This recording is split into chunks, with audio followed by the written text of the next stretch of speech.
Senhor Jesus, igreja. Amém, aleluia. Gente, que tempo bom, que tempo bom.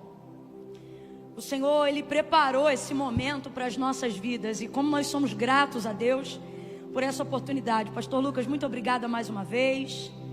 Eu estou grata demais ao Senhor e à vida de cada um dos irmãos que estão aqui nessa noite, buscando o Senhor. A palavra de Deus é fiel. Pedi, e dá-se-vos-á. Buscai e achareis. Eu quero declarar sobre a sua vida que aquilo que você está buscando vai achar você. Porque normalmente é assim que o Senhor faz, né? Deus abençoe, Gabi, Deus abençoe sua vida. Te amo em Cristo, você tem sido uma bênção, um bálsamo, viu? Quero louvar a Deus pela vida de todos os pastores e quero deixar uma palavra em agradecimento, mas de dedicação para a igreja. Não é o texto que eu vou pregar, mas eu separei aqui uma palavra para a igreja, pastor Lucas. Essa palavra é para o Senhor, viu? E para toda a igreja, para todo o rebanho que Deus lhe confiou.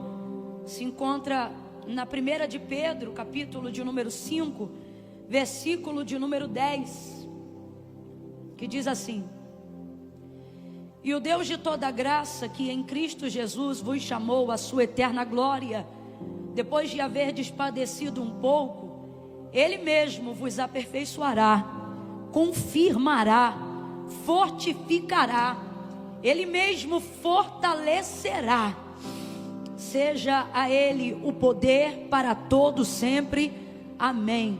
A todos os pastores, liderança, membros da igreja, voluntários desta casa, tenham isso em mente. O mesmo Senhor que vos chamou, Ele mesmo vos aperfeiçoará, confirmará, fortalecerá. Viu? Eu quero deixar essa palavra de Deus aqui para fortalecimento, para vigor dos irmãos. E eu também queria, em um ato de gratidão, dedicar uma palavra aqui também à vida do pastor Eduardo, que é meu esposo, mas é sobretudo um profeta na minha vida, um sacerdote na minha casa. E eu não consigo me acostumar a ouvi-lo ministrar, porque todas as vezes que Deus o usa por intermédio da sua palavra, Ele é alguém que consegue nos dar, através da sua instrumentabilidade, o poder de assertividade. Eu sei que Ele não gosta muito que seja eu a pessoa que fale isso, porque fica parecendo até que eu estou rasgando seda. Mas na verdade eu sou a pessoa que tem mais autoridade para poder fazer isso, porque eu de fato posso dar um testemunho de quem Ele é quando Ele não está aqui. E então poder assisti-lo, ouvi-lo e receber dele, e perceber que 20 anos de convivência não puderam fazer com que a intimidade roubasse a honra do ministério que o Senhor te confiou, é para mim uma alegria, mesmo que você fique um pouco constrangido com essas palavras. Eu quero dedicar para a sua vida aquilo que eu vejo na condição de quem ouve a palavra quando está sendo ministrada, na hora que você está pregando. Eu imagino que se você pertencesse aos tempos bíblicos, exceto por uma coisa, você não seria tão semelhante ao Apolo que Paulo menciona. Só por uma coisa, qual? Ele não era batizado no Espírito Santo com fogo, na evidência do falar de outras línguas. E você o é, mas todo o restante eu percebo como isso é uma verdade hoje, quando ouvimos você ministrar.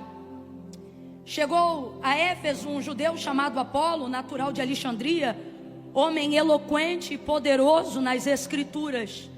Ele era instruído no caminho do Senhor e fervoroso de espírito. Falava e ensinava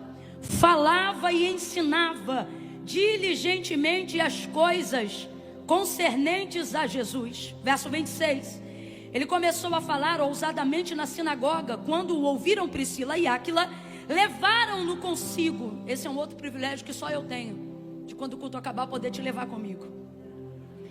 E declararam com mais precisão o caminho de Deus. Foi o que ele provocou na vida deles depois de tê-lo ouvido. E querendo ele passar a Acaia, animaram-no os irmãos e escreveram aos discípulos que o recebessem.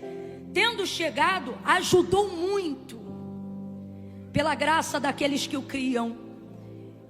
Deus, Ele usa essa faceta do seu ministério. Você nos ajuda muito a saber o que fazer depois que você prega. E para o Bispo Júlio, eu quero deixar uma palavra aqui, que é praticamente um clamor, um pedido diante da sua instrumentabilidade. Eclesiastes capítulo de número 12. As palavras dos sábios, e é com o Senhor que eu estou falando, são como aguilhões e como pregos bem fixados. São as palavras coligidas dos mestres, as quais nos foram dadas pelo único pastor. Demais disto, filho meu, atenta, não há limites para fazer livros. Bispo Júlio, por favor, escreva mais. Por mais que isso seja o que disse o proverbista: o muito estudar é enfado da carne, mas não tenha a sua vida como preciosa. Mas por causa do tanto que nos acrescentou hoje aqui em tanta sabedoria, por favor, escreva mais. Nós precisamos da sua vida. Eu não sei aonde está o material do Bispo Júlio. Aonde está o material do Bispo Júlio? Torne esses aplausos coerentes com seu testemunho.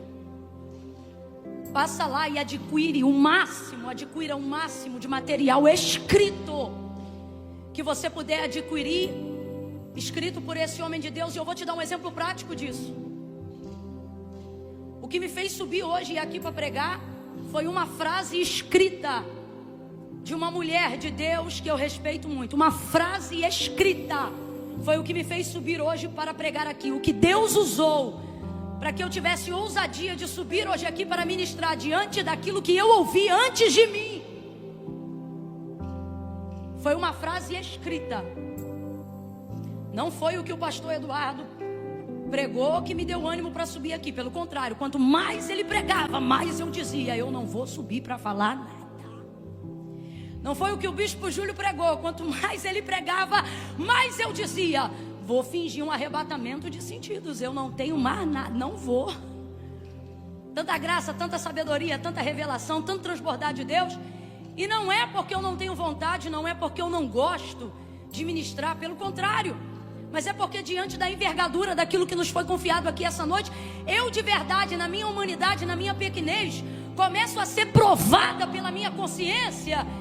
E penso que não tenho o suficiente, porque num culto como esse, gente, quem está me ouvindo, diga amém. Num culto como esse, depois de ouvir o que a gente ouviu, debaixo de uma atmosfera como essa, de verdade, se você tivesse que estar aqui agora no meu lugar, sua consciência também o provaria, dizendo assim: vai acrescentar o quê? Sua consciência não faz isso comigo, porque você me vê melhor do que de fato eu sou, mas eu não sou tão boa quanto você pensa. Então por isso que eu não estou falando para você lidar com a minha, estou falando para você lidar com a sua. Troque agora de lugar, suba aqui e pregue, e termine essa noite de domingo. Vem! Não, vem! Vem! Se a gente tem um nível de consciência razoável, falta em nós um pouco dessa ousadia de dizer: eu tenho a acrescentar. Eu não consegui me ver assim nessa noite. Existem noites que me sobra essa ousadia. Eu digo: eu acho que hoje eu posso acrescentar. Mas num culto como esse, você é desafiado a pensar: o que mais eu posso acrescentar? E por que eu estou te falando para adquirir material escrito? Porque as duas maiores viradas da minha vida aconteceram por causa de um material escrito, todo ele baseado na palavra de Deus. Hoje o que me fez subir aqui foi uma frase não falada, uma frase escrita de uma mulher de Deus que eu ouvi um dia, e ela disse e escreveu assim: eu não posso ficar paralisada por causa da grandeza de quem me ouve. Eu preciso me mover por causa da grandeza de quem me usa. Eu falei: Deus, é crendo nisso que eu vou subir hoje ali. Porque se fosse pela grandeza de quem me ouve, eu pegava essa primeira cortina preta que apareceu e eu sumia. Mas por causa da grandeza de quem eu creio, que é quem usou o bispo, que é quem usou o Eduardo, que é quem usa o pastor Lucas, que é quem usa o Arthur, os ministros, os adoradores, os instrumentistas, eu preciso crer de igual forma. Quem está crendo comigo, diga amém. Aleluia. Agora eu já nem quero mais te dar oportunidade. Quem vai pregar sou eu mesmo. Já me edificou a fé, já me animou a alma. Você está entendendo? Então quando o culto acabar, vai lá no material do homem de Deus e adquira um material escrito, porque o nosso pedido hoje, bispo, é: não se enfade, por mais cansaço que gere o escrever livros, nós precisamos daquilo que Deus tem transbordado na sua vida. Agora sim, abra comigo a sua Bíblia no Evangelho de Jesus, segundo escreveu João. Evangelho de Jesus, segundo escreveu João. Ontem foi capítulo 21, né? Hoje nós vamos voltar. Será capítulo 19. Evangelho de Jesus, segundo escreveu João, capítulo de número 19. Deus tem nos conduzido aqui ao entendimento, irmãos, de princípios e de como a palavra de Deus deve ser amada por nós, reverenciada por nós, de como nós devemos dedicar-nos à leitura dessa palavra, de como nós devemos debruçar sobre essa palavra, crer nessa palavra, viver de acordo, não com as circunstâncias, mas com o que a palavra diz ao nosso respeito. João capítulo 19, João capítulo 19, versículo de número 23 em diante. Quem achou, diga amém. Diz assim o texto: tendo os soldados crucificado a Jesus, tomaram as suas vestes e dividiram-na em 4 partes, uma para cada soldado. Tomaram também a túnica, que era toda sem costura, tecida numa peça só, de alto a baixo. E disseram uns aos outros: não a rasguemos, mas lancemos sortes sobre ela para ver de quem será. E isto aconteceu para que se cumprisse a Escritura. E isto aconteceu para que se cumprisse a Escritura. Complete aí você: isto aconteceu para que se cumprisse que diz: dividiram entre si as minhas vestes e sobre a minha túnica lançaram sortes. E foi o que fizeram os soldados. Junto à cruz de Jesus estava sua mãe, a irmã dela, e Maria, mulher de Clopas, e Maria Madalena. Vendo Jesus ali sua mãe e o discípulo a quem ele amava, que estava presente, disse à sua mãe: mulher, eis aí o seu filho. Depois disse ao discípulo: eis aí a tua mãe. E dessa hora em diante, o discípulo passou a recebê-la na sua casa. Mais tarde, sabendo Jesus que tudo já estava consumado, e para que a Escritura se cumprisse, para que o que se cumprisse, gente? O que, gente? Ele disse: tenho sede. E estava ali um vaso cheio de vinagre, e embeberam de vinagre uma esponja, e colocaram-na numa vara de ísopo, e chegaram na sua boca. Quando Jesus recebeu o vinagre, ele disse: está consumado. E inclinando a cabeça, entregou o Espírito. Como era o dia da preparação, os judeus, para que os corpos não ficassem na cruz durante o sábado, porque este sábado era um grande dia, rogaram-lhe a Pilatos que fossem quebradas as pernas e que fossem tirados os crucificados de lá. Mas chegando-se a Jesus, vendo já morto, não lhe quebraram as pernas. Contudo, um dos soldados transpassou-lhe o lado com uma lança, e imediatamente saiu sangue e água. E aquele que viu isto testificou que o seu testemunho é verdadeiro. E ele sabe que é verdade o que diz, para que também vós o creiais, que estas coisas aconteceram, para que se cumprisse a Escritura, que dizia: nenhum dos seus ossos poderá ser quebrado. E como diz outra Escritura: olharão para aquele a quem transpassaram. Complete só mais uma vez para mim o verso 36, por favor. E estas coisas aconteceram para que se cumprisse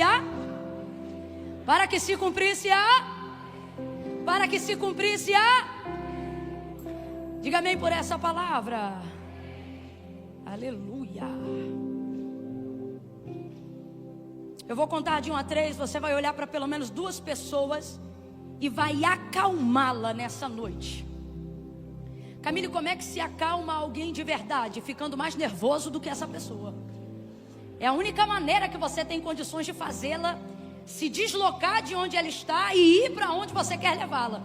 Nunca tente acalmar alguém que está nervoso dizendo para ele: calma. Isso irrita muito mais. Das duas uma, ou ele vai começar a gritar com você e vai dizer: você ainda não me viu nervoso?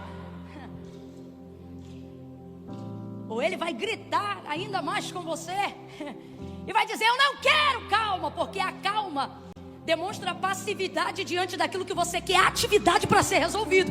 Então quem está nervoso não procura calma, procura algo que se sobreponha a isso. E é por isso que para acalmar alguém você tem que ser mais enérgico do que quem está nervoso. Então presta atenção, quando eu disser 3, eu vou contar de 1 a 3. Você vai ser enérgico e você vai dar um grito para essa pessoa e você vai dizer para ela: calma, vai se cumprir tudo. Então primeiro você grita: calma. Depois você fala: vai se cumprir tudo. Prepara. Eu conto 1, pega na mão dela que está muito frio, para ver se já dá uma esquentada.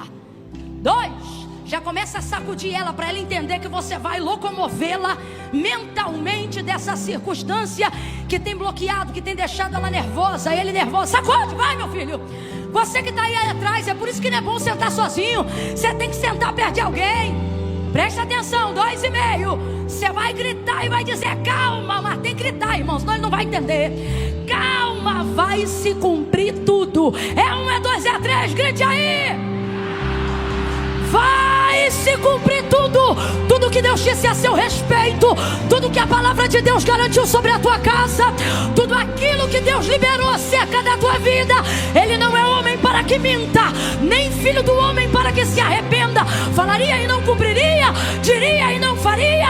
Como já aprendemos aqui, para Deus, aquilo que Ele fala e aquilo que Ele faz, porque a palavra dEle é uma só, é uma só. Ele chama a existência aquilo que não existe pelo poder da sua palavra.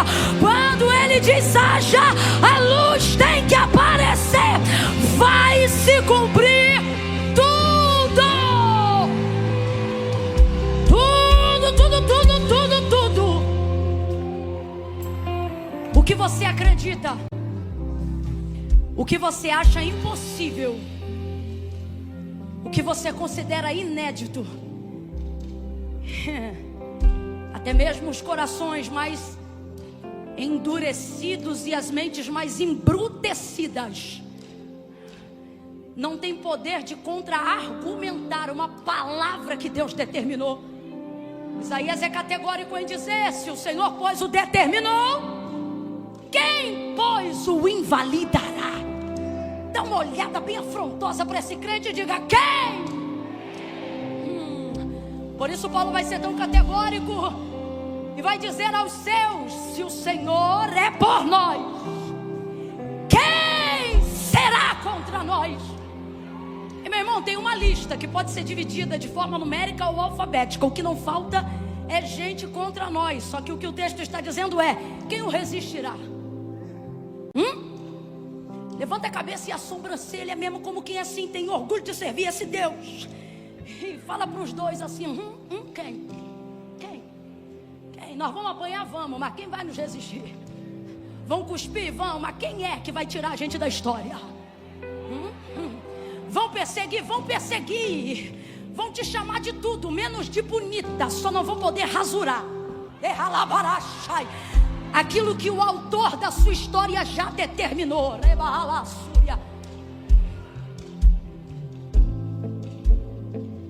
A palavra de Deus é perfeita. Não sou eu que estou falando isso. É o próprio Salmo que reverencia a palavra. Já foi falado sobre ele aqui, Salmo de número 119.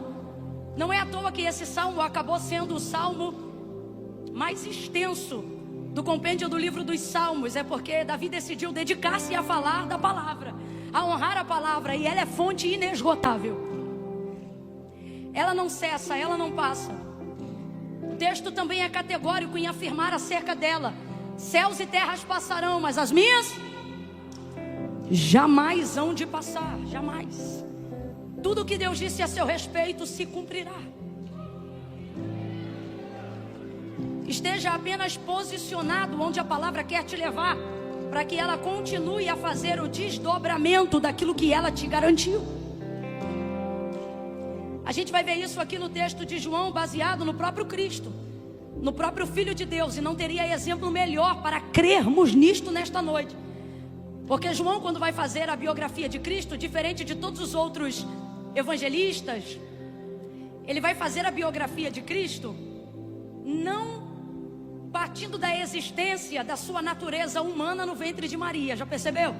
João capítulo de número 1, ele parte do entendimento da existência que ele alcançou de Cristo, que transcende ou antecede seu nascimento no ventre de Maria. Ele compreende que ele não passou a se movimentar na humanidade no dia que foi entregado por mensagem a Gabriel, amando de Deus, no ventre de Maria, mas no dia que, acessando a revelação da palavra de Deus escrita por Moisés em Gênesis, ele percebeu que ele estava lá na execução da palavra, quando o texto afirma que a terra era sem forma e vazia, havia trevas sobre a face do abismo e o Espírito de Deus se movia sobre a face das águas. E disse Deus: haja luz. E houve luz. E disse o que? Deus, haja.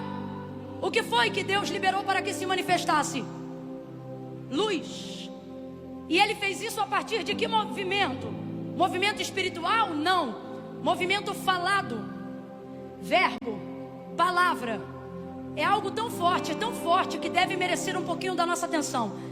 Porque quando você para observar Gênesis e você vê a manifestação de tudo aquilo que existe e de tudo que há, você vai ver a consolidação daquilo que eu estou falando pela boca ou pela escrita do autor da carta aos Hebreus, quando ele diz assim: porque céus e terra, tudo que existe e tudo que há, não foi feito por prova aparente do que se vê, mas antes foram criados pelo poder da sua palavra. Então tudo aquilo que nós vemos como material, como físico e como real que está diante de nós, na verdade só puderam ser criados por causa da palavra que Deus liberou. Por isso este mesmo autor vai falar que nós também temos esse poder de trazer a realidade e aquilo que se manifesta por uma palavra de fé, dizendo: porque a fé vem pelo ouvir e o ouvir da palavra de Deus. Então, quando crendo que a palavra de Deus é o firme fundamento, a mais concreta estrutura no mundo espiritual, capaz de tornar tangível a realidade da vida do homem, quando cremos nisto, não há absolutamente nada que não possamos acessar, não há absolutamente nada do que possamos não fazer. Você se torna capaz de tudo. Só há um pequeno problema que tem impedido a gente de acessar tudo que a gente quer e receber tudo aquilo que a gente acredita. A gente começa a acreditar que Deus depende da nossa fé para ter poder de fazer as coisas que Ele faz. E a fé não dá para Deus poder para fazer o que Ele faz. A fé me dá poder de receber aquilo que, crendo eu ou não, Deus pode fazer. Então vou falar de novo. A minha fé não dá para Deus o poder dele fazer nada. Se eu creio, Deus pode. Quando eu não creio, Ele continua sendo poderoso, todo poderoso. Quem está entendendo até aqui, diga amém.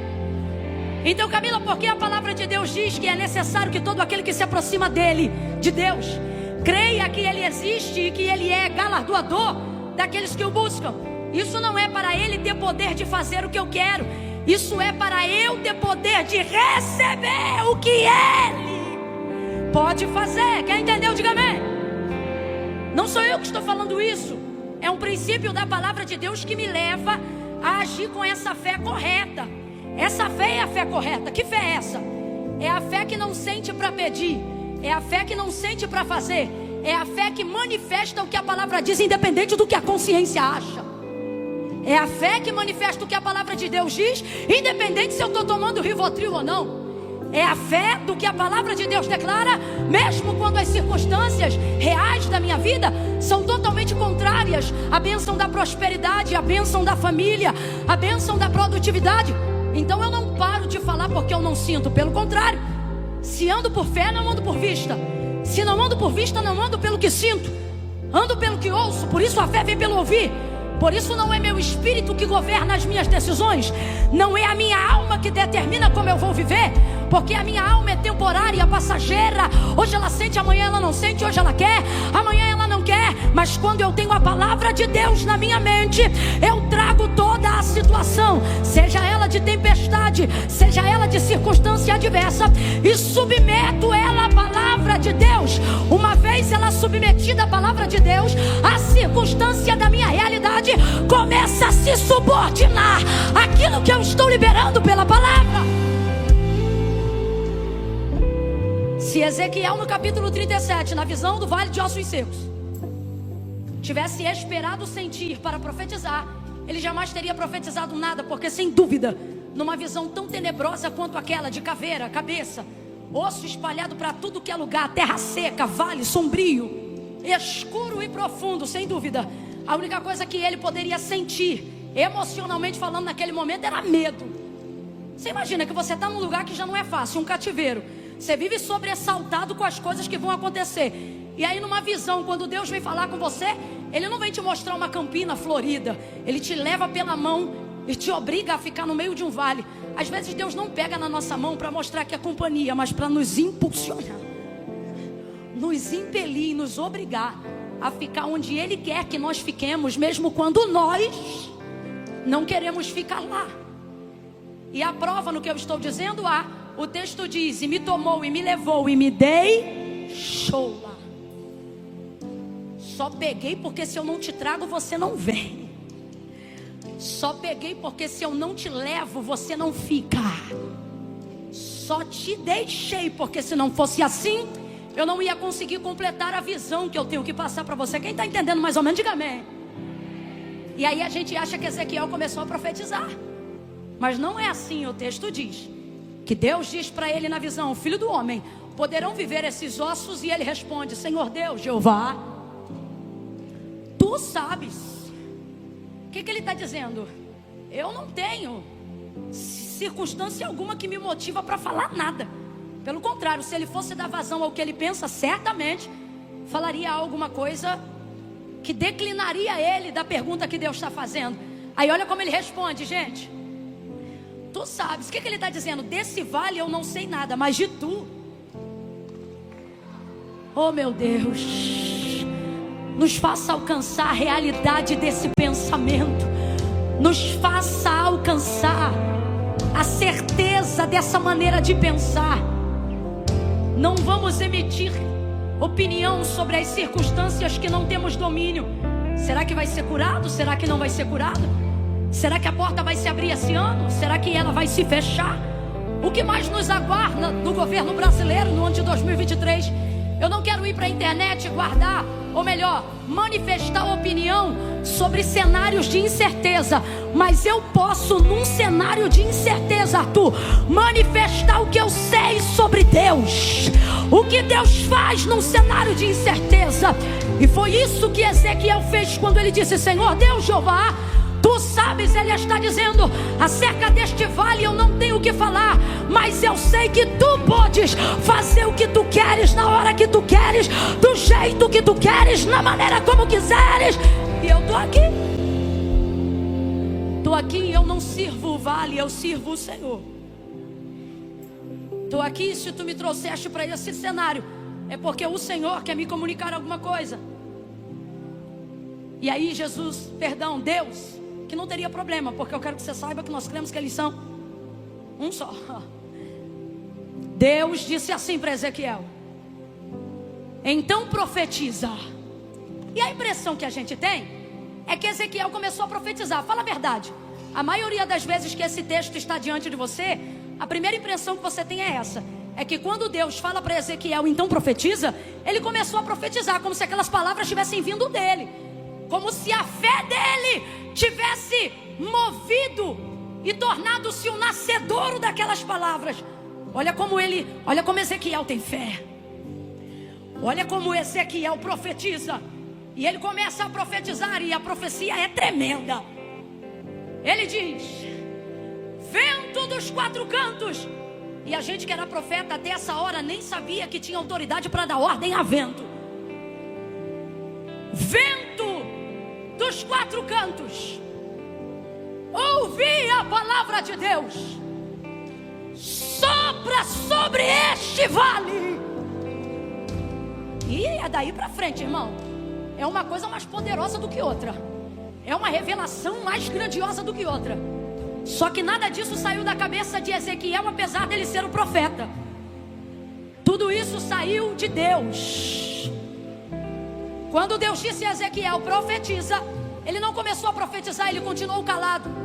Porque profeta de verdade não fala o que sente, tampouco fala o que quer falar. Quanto mais verdadeiro é um profeta, sabe como você afere o nível de verdade de um profeta? O quanto ele é fiel a repetir o que Deus já disse. E entenda, não tem glamour no exercício da profecia de Ezequiel 37 não. O que tem aqui é ouvidos atentos para conseguir reproduzir com fidelidade o que Deus falou. Ele não começou a profetizar ermo. Foi Deus que disse para ele: diga-lhe assim, filho do homem. E ele começou a dizer aquilo que Deus dizia. E Deus dizia para ele: vento dos quatro cantos. Então ele repetia: vento dos quatro cantos. E ele dizia: sopra sobre este vale. E Ezequiel repetia: sopra sobre este vale. Diga aí, Ezequiel. E Deus dizia: ossos secos, ouçam a palavra do Senhor. E Ezequiel repetia. Completa para mim, por favor. Ezequiel apenas, sem glamour, vamos lá. Ezequiel apenas, ele somente, esse texto colocou ele no texto áureo dos profetas no Antigo Testamento, mas na verdade o que lhe colocou neste lugar foi a capacidade de repetir com fidelidade uma palavra que foi liberada para ele. O que você espera não vem rodando debaixo de uma nuvem. A manifestação do que você quer ver não é com óleo sendo derramado pelas paredes. Eu não estou dizendo que Deus não faz. Eu só estou dizendo que não se mudam circunstâncias esperando que o sobrenatural se naturalize. Agora, se você tiver capacidade de repetir, se você consegue contrariar as circunstâncias da sua realidade e apenas reproduzir o que um dia você ouviu, repetir aquilo que a palavra de Deus diz a seu respeito, não há absolutamente nada que possa te reter. Não há absolutamente nenhuma realidade que não seja transformada pelo poder da palavra de Deus. Porque aí não é sobre enfrentarem você, é sobre tentarem combater aquela que é martelo que esmiuça a penha, aquela que penetra até a divisão da alma e do espírito, juntas e medula, e é aprovada para discernir os pensamentos e as intenções do coração. O Senhor está dizendo: se você crê na minha palavra, aprenda a reproduzir a minha palavra, aprenda a repetir a minha palavra, aprenda a orar a minha palavra, aprenda a cantar a minha palavra, e não haverá realidade, por mais tenebrosa que seja, que não seja alterada pelo poder daquela que esmaga, esmiuça, penetra, entra, transforma, ela move, ela comove, ela remove, ela desenvolve. A palavra de Deus vai entrar. E se o Senhor determinou, quem pôs o invalidará. O vale de ossos secos se torna um QG, quartel-general. Porque a palavra se moveu, os ossos se moveram. Porque a palavra se moveu, o vento se moveu. Você quer esperar primeiro mover para depois haver manifestação de palavra. Porque você acha que a palavra só tem o poder que ela tem se você sentir que ela tem, ou que é propício ao ambiente para falar dela. Mas a maior prova disso está em Gênesis 1, onde a gente começou, e eu já saio para a gente fechar em João 20, João 19. No princípio a terra era sem forma e vazia, havia trevas sobre a face do abismo, o Espírito de Deus se movia sobre a face das águas. Gente, sem forma e vazia, presta atenção. E o Espírito de não é o espírito das trevas, não é o espírito do escuro, não é o espírito do abismo, não é o espírito do vazio, da incerteza. O texto é claro: quem está se movendo sobre a face das águas que estão no abismo, onde há escuridão, é o espírito de... Segunda coisa, ele não está parado, o texto é extremamente claro, ele está em movimento. Só que eu fui clara no contexto de Ezequiel anterior. O que provoca o que está para acontecer não é o mover, é a manifestação da... E isso é tão sério que é um princípio estabelecido pelo próprio Deus. Quando ele se move sobre aquilo que não existe, mas mesmo assim, sendo Deus poderoso para fazer, não realiza nada. Ele se move, vamos dizer assim, entenda isso na visão de um artista. ele se move sobre uma tela em branco, pronta para ser criada, pintada. Veja a natureza, a beleza da criação, tudo que Deus fez. As cores, o movimento, as árvores, os sabores, os cheiros, a terra, a semente, a espécie. Meu Deus! Os animais, a beleza das suas penas, dos seus penachos, a variação das suas cores, a cintilância da sua beleza. Esquece. Imagina alguém com uma capacidade criativa que na verdade não tem capacidade criativa. Ele é a própria criatividade, a própria sabedoria, a própria manifestação do querer e do fazer, do realizar, do efetuar. Então veja, a terra que ele já planejou fazer alguma coisa está debaixo dele, sob o seu mover. O texto diz que o Espírito de Deus Vamos lá, o texto diz que o Espírito de Deus se move sobre a face das águas. Mas diga para mim, o mover de Deus, mesmo sendo de Deus, eu estou deixando claro que o mover é de... Eu não quero que vocês achem que eu sou contra o mover de Deus. O mover é uma bênção. Coisa boa é quando Deus move. Mas é claro o que eu vou dizer agora. Deus está se movendo, mas me diga, o que ele está fazendo para a terra? O que ele está chamando a existência enquanto ele se move? O que é que passa a existir depois do seu mover? Nada. O texto não apresenta criação, revelação e nem manifestação alguma de existência, somente no mover. Agora, o versículo de número 2 acaba com tudo, meu irmão. Quando o texto diz assim, ele abre a narrativa assim, ó. E disse. Meu Deus! E disse e falou. É isso. E disse Deus: haja luz. E houve luz. E aí o texto, meu irmão, vai indo até o versículo 31 do capítulo 1. E ele não para de falar. E isso é lindo. Quanto mais Deus fala, mais as coisas vão acontecendo. Ora ele fala e aparece luz. Ele continua falando e aparece o sol. Ele continua falando e ele faz aparecer a lua. Ele estabelece governos e autoridade entre os astros celestiais. Ele fala e ele promove seres iluminados pequenos que são as estrelas. Ele vai falando sobre a extensão de todo o planeta que chamamos de Terra. E que ao ler Gênesis entendemos que esse planeta era todo de água. E ele começa a estabelecer a extensão de porção seca sobre aquilo que nós chamamos de terra. E ele começa a determinar limites e mares e oceanos. E ele não povoa só o céu, ele povoa o céu, ele povoa a atmosfera intermediária. Ele coloca águas do firmamento, ele coloca o firmamento para reter as águas. Ele dá ordem às nuvens, ele ajunta todas as águas, disse Isaías, como se fossem uma gotícula na sua mão. Ele faz tudo isso sem pedir ajuda, ele faz tudo isso sem solicitar conselho. Ele vai criando relva, animais domésticos, selváticos. Todo o ecossistema que chamamos de vida está no controle da palma da mão e da ciência de Deus. Ele coloca tudo em equilíbrio, ele coloca tudo em harmonia. E ele vai criando, criando, criando. E como que ele cria? Ele chama empreiteira, ele chama construtora, ele chama os anjos? Não, ele vai criando. E Moisés diz que ele cria assim. E disse Deus, e disse Deus, e disse Deus. E falou, e falou, e falou. Tá de mão abaixada porque se eu fosse você eu já recebia com as duas.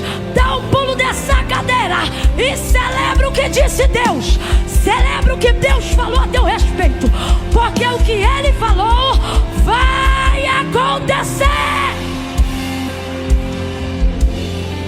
Ele fala, ele fala.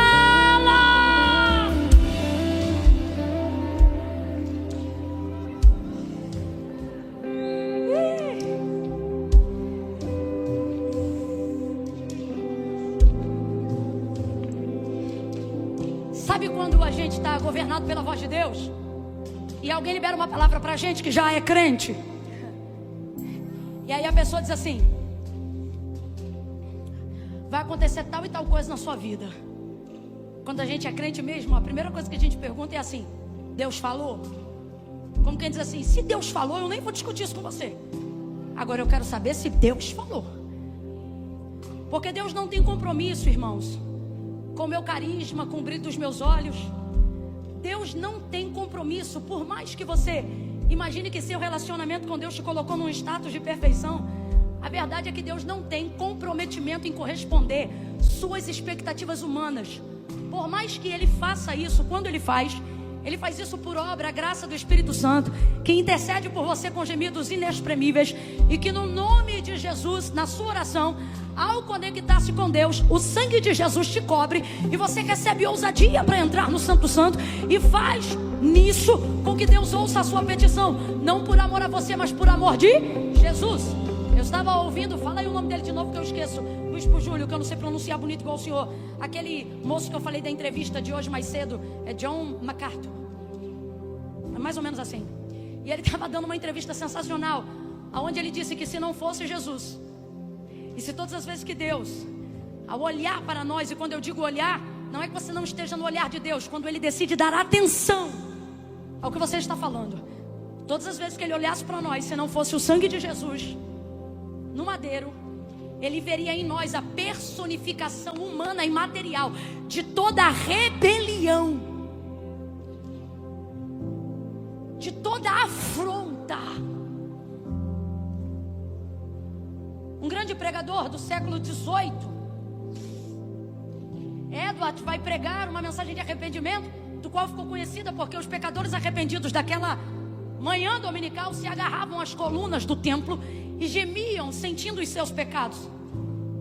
E eu ouvi certa feita a dublagem escrita dessa mensagem, e me impressionou quando ele pregando, e alguém escreveu e por isso eu pude ouvir, ele disse: seríamos puxados para o inferno como um pêndulo de aço atraído por um imã,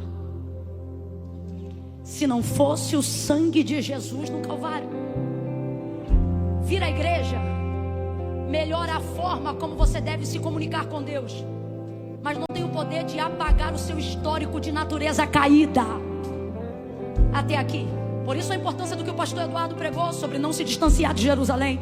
Por isso a importância do que o bispo Júlio pregou sobre não destituir-nos do culto a Deus.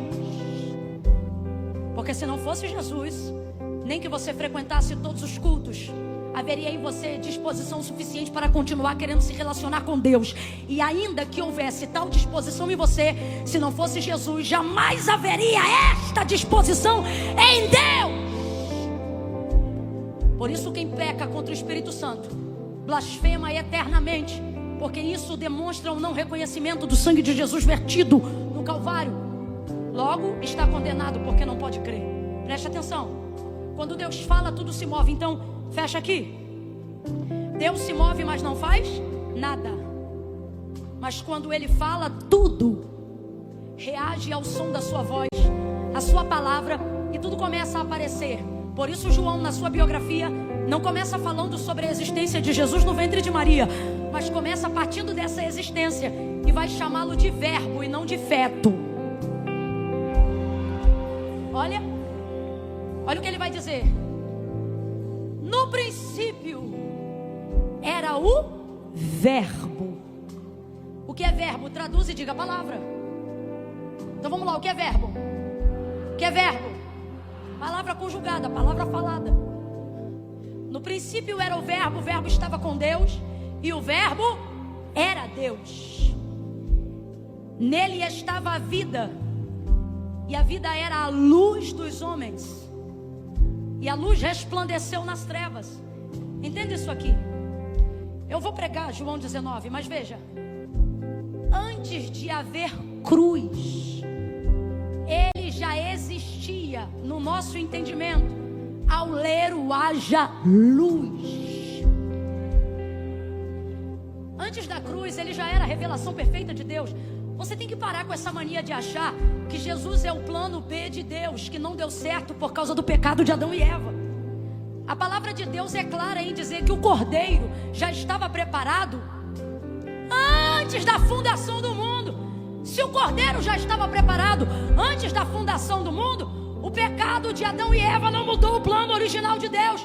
Porque quando Deus faz um plano estabelecido sobre a sua palavra, e Ele é a palavra, nada que aconteça nesse caminho pode alterar o plano que Ele estabeleceu pela sua palavra. Senão Ele seria suscetível ao tempo como nós somos. Ele seria suscetível a problemas de chuva, de pneu furado e etc.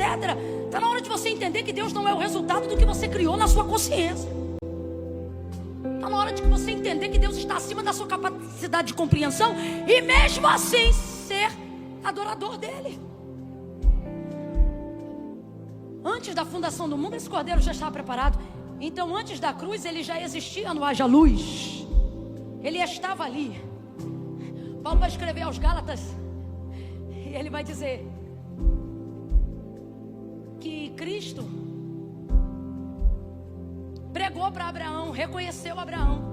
E eu sei que Paulo não está doido, apesar disso parecer loucura, porque Jesus disse, sendo interrogado pelos fariseus, que não reconheciam que ele era o verbo vivo feito em carne, que não reconheciam que ele era a manifestação do querer e da palavra de Deus. Ele disse aos fariseus: vocês dizem que são filhos de Abraão. Olha o escândalo. Mas Abraão me viu no meu dia e me glorificou. E aí eles ficam loucos. Eles dizem: tu não tem nem 50 anos e dizes que Abraão te viu? Está falando sobre a revelação dele em todo o Antigo Testamento, sobre a sua revelação em sua palavra. Tudo se move por ele. A palavra de Deus é clara sobre ele, sobre Jesus. Sem ele, nada do que foi feito se fez. Aí João vem. No princípio era o verbo estava com Deus e o verbo era Deus. Ele é a manifestação de sua palavra. Não é jargão de pregador quando ele ministrando diz: em verdade vos digo. Não é. É realidade. Sou a verdade que ministro, sou a verdade que vivo, porque a verdade que falo é a verdade que eu sou. Eu sou a verdade. O príncipe desse século não tem o poder de te viciar em drogas. Isso é um mecanismo do seu corpo te tornando dependente de uma droga por causa das suas substâncias. Ele não tem o poder de te obrigar a se tornar um viciado em pornografia. Isso é a junção que o seu cérebro faz por causa da prática da pornografia. Não culpe o diabo pelos vícios que você adquiriu por desobediência à lei de Deus. A autoridade que foi dada ao diabo, ao príncipe deste século, neste mundo, não é que eu me torne marionete em suas mãos. Satanás não precisa de trevas profundas e sombrias, como vícios semelhantes a esses que eu falei, para poder deixar o homem distante do conhecimento da verdade que liberta, que transforma, que move, que faz todas essas coisas que estamos pregando hoje aqui. Ele só precisa cegar o entendimento. As trevas mais profundas que um homem pode conhecer não são as obras da malignidade, não são os rituais que acontecem de portas fechadas, não é o sangue que é derramado de animais, nada disso. As trevas mais densas estão em uma mente que não acessou o conhecimento de quem é Deus. Por isso Satanás trabalha com prioridades para que ele seja efetivo no trabalho. E olha o que o Senhor revela pela sua palavra acerca do trabalho do inimigo. Porque o príncipe desse século os tornou viciado em cocaína, os tornou viciado em pornografia, os tornou viciado em masturbação. Não! O príncipe deste século lhes cegou o entendimento para que não cheguem ao conhecimento da verdade. Que verdade? A verdade de que Cristo é o Senhor, a verdade de que Ele é a palavra de Deus revelada em carne ao mundo. A verdade é que quem tem Cristo, a verdade de quem alcançar a Cristo, poder alcançar qualquer área de libertação, de prosperidade, de unção, de poder, de família, de regeneração, de resgate, de sociedade, de comunhão, de família. Quem acessa a Cristo, acessa um portal de possibilidade, cujas impossibilidades do mundo jamais poderão reter alguém que tem a palavra, que guarda a palavra, que ministra a palavra e que vive pela palavra. Quem tem Cristo tem a palavra. Quem tem a palavra tem Cristo. Se quem tem a palavra tem Cristo, acontece o que Cristo falou: e pedireis o que quiserdes ao Pai, e Ele vos concederá. Por quê? Porque o Pai não corresponde ao meu carisma, o Pai não corresponde ao meu ritual, o Pai corresponde a Cristo. Cristo em vós, esperança da glória. Camila, como é que Cristo está em mim? Deixa eu te falar um negócio bem rasgado.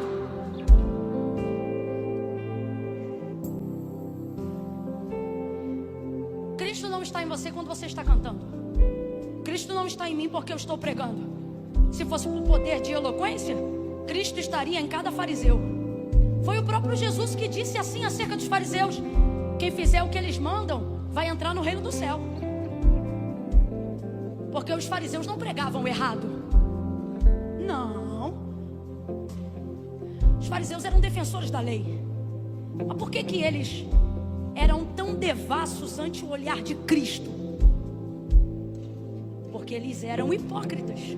Falavam o que não viviam. Mais do que isso, impunham regras para que o homem acessasse a lei. O problema dos homens que têm acesso à lei é quando eles querem criar regras para que outros homens acessem a lei que eles conheceram sem regras. Eu não sou contra a regra.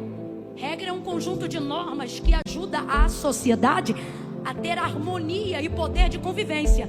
Sem regras, o mundo não conheceria liberdade, apenas libertinagem. Sem regras, o mundo não teria libertação, apenas anarquia. E anarquia não leva à harmonia da sociedade. A anarquia leva ao caos. Quem está comigo ainda, diga amém. Então eu quero deixar claro que eu não sou contra um conjunto de regras para proteger um princípio. O problema é que os fariseus começaram a valorizar mais a regra do que a lei. Por exemplo, só um exemplo. Jesus curou no sábado, amém ou não amém? O que a lei dizia sobre o sábado? Descanso. Só que a lei respalda a lei. O nome disso é legislação. Escute isso. Jesus curou um homem no sábado. Um homem que todos conheciam com uma deficiência crônica, que jamais poderia ser curada se não fosse um milagre. Quem ainda está comigo, diga amém. Aí os fariseus ficam empolvorosos com aquilo e dizem assim para ele: está errado porque você curou no sábado. Como é que você vai ser o filho de Deus se você está descumprindo a lei? Porque a lei era de quem? Ou melhor, a lei é de quem? De quem, gente? Como pode o filho dizer que vem em nome do pai e descumpre o que o pai fala?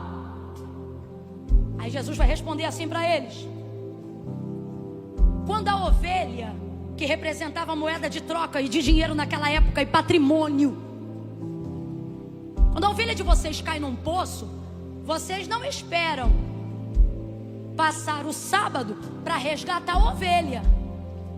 E por que vocês fazem isso? Porque a lei respaldava que a vida é maior do que a lei. Aí ele diz: a ovelha do poço vocês tiram, porque a vida financeira de vocês é maior do que tudo. Na cabeça dos fariseus. Agora vocês querem dizer que eu estou fazendo errado porque eu estou curando esta vida? Essa vida vale mais que o mundo inteiro. Essa vida é mais preciosa do que uma ovelha. E Jesus não é o primeiro a dizer isso, não. Davi já sabia que o homem era o pináculo da criação de Deus. Salmo de número 8: pouco menor do que os anjos o fizeste, mas de glória o vestiste e o coroaste. Aí ele diz: porque eu salvei essa vida no sábado. Vocês dizem que eu quebrei o sábado? Não, são vocês que quebram a lei, fazendo a regra ser maior do que a lei quando é conveniente para vocês. Hipócrita, a lei determina que a vida é maior do que o sábado. Então responda para mim: quando Jesus quebrou a lei? Nunca! Nunca! Camilo, o que você está dizendo não sou eu, é Deus te dando uma garantia.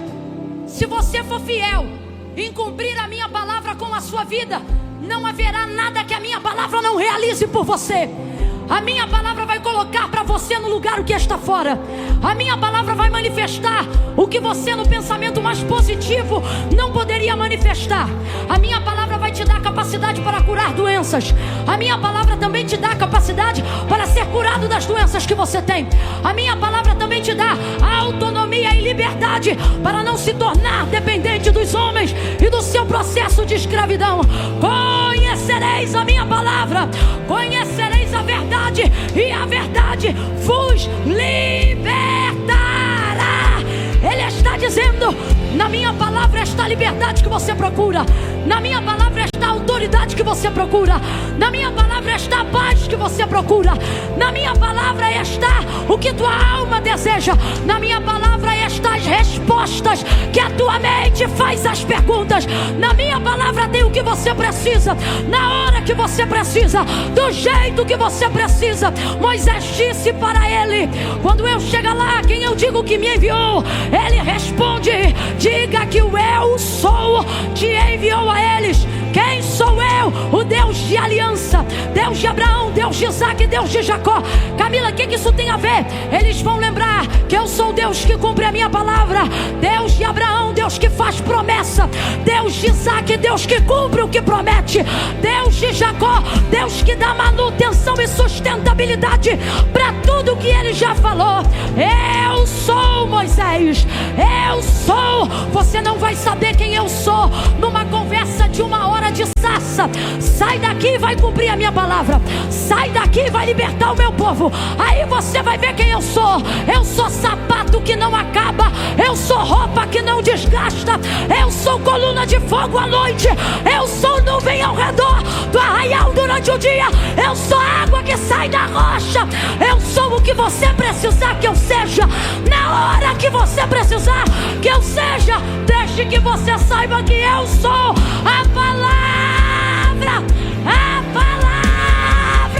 que te enviou. Eu sou. Creia em mim,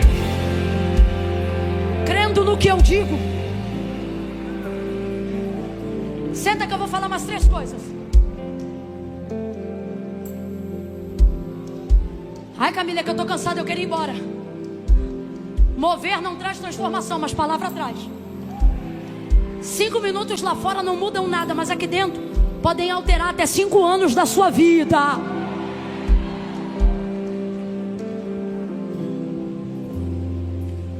Você crê que eu sou quem digo que sou quando obedece o que eu falo.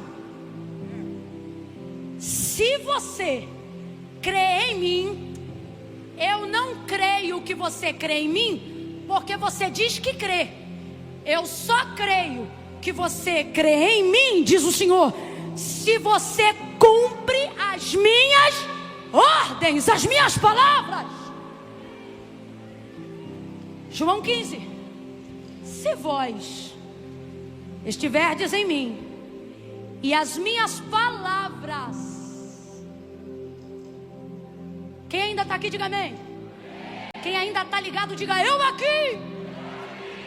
Se vós estiverdes em mim e as minhas estiverem em vocês,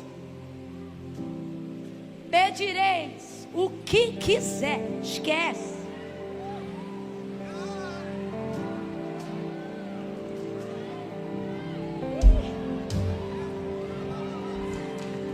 Tem gente que acha que precisa ter a fé de uma montanha para abrir caminho numa fazenda de mostarda. Mas é o contrário.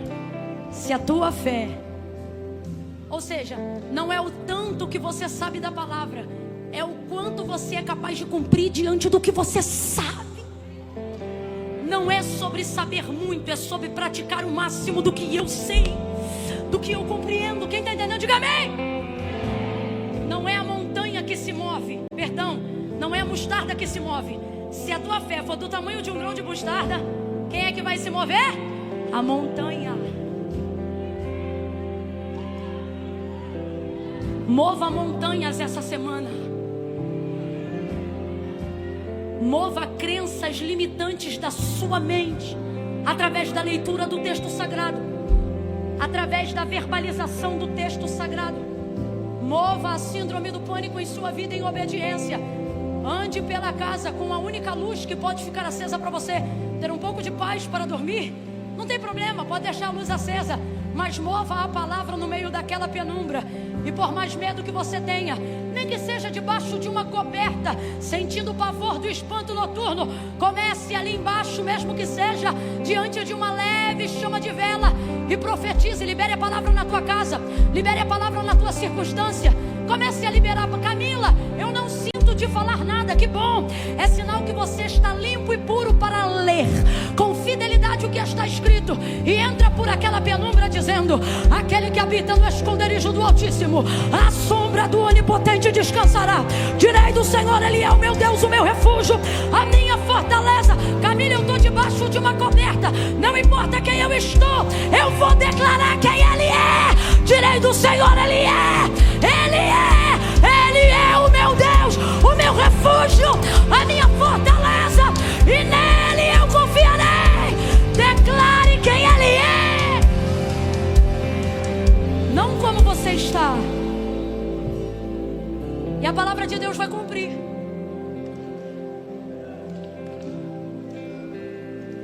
Quem está aqui hoje que pode estar amanhã?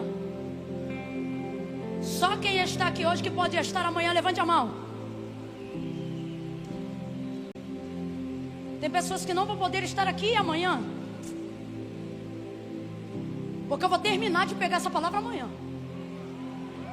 Mas se Camila, eu que não pude, ora, o que você precisava serviu para hoje.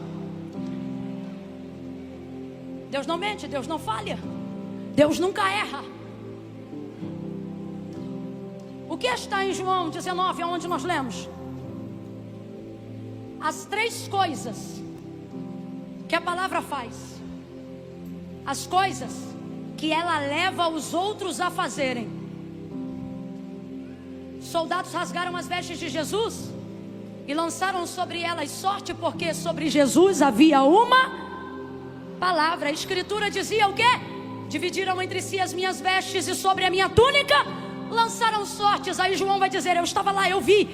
Foi isto que fizeram os soldados. O que os soldados fizeram? Envergonharam, rasgaram as vestes, dividiram a túnica, lançaram sortes. E João repete: foi isto que fizeram os soldados. Foi isto que fizeram os soldados. Mas ele não para aí, ele complementa. E ele diz: fizeram porque sobre ele havia uma palavra.